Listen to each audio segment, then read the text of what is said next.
Good morning guys, so sasagutin ko lang yung question ng isa sa mga ka-group ko sa Fort Everest Club Philippines. Nagtanong siya, Sir, pag nalobat daw po ang Fort Everest, hindi daw po pwedeng i-jump starter. So actually, tamang-tama yung battery ko, palitin na. Okay, so makikita nyo rito sa indicator, dito puti na. Usually blue yan or green. Okay, tapos pakita ko rito sa inyo na hindi siya mag-start. Actually, lobat talaga yung battery ko ngayon. Lobat. Buti na lang nandito ako sa garahe. Dali lang. Pakita ko muna sa inyo na hindi siya mag-i-start. Okay.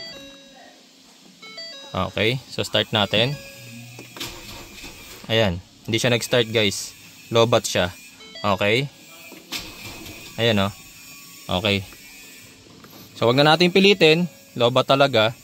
Tsaka, ang Ford nga pala, guys, kapag kapalitin ng battery, may naglalabas lagi dito. Turn off to save battery power.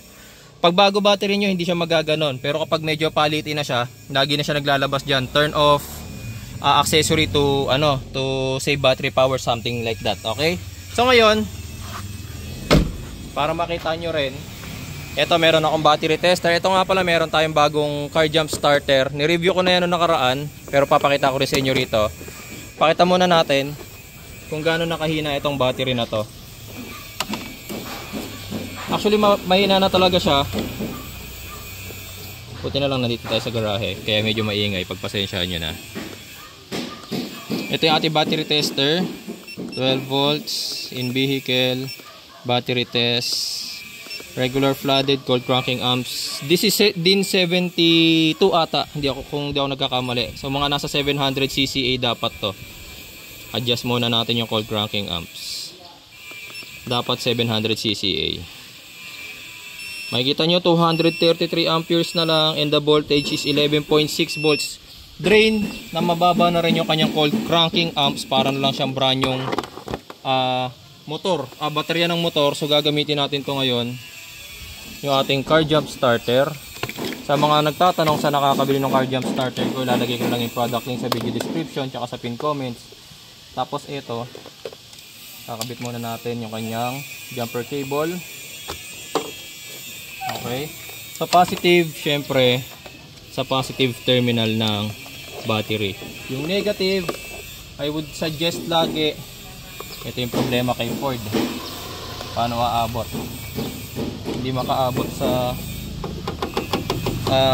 body ground. Wala akong maabot na body ground dito, kundi ito. Dapat. Okay. So, try na lang natin sa battery.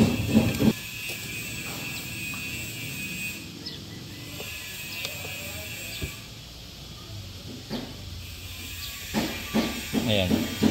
Parang china-charge niya ngayon yung ating battery. Wala tayong choice kung dito ikabit.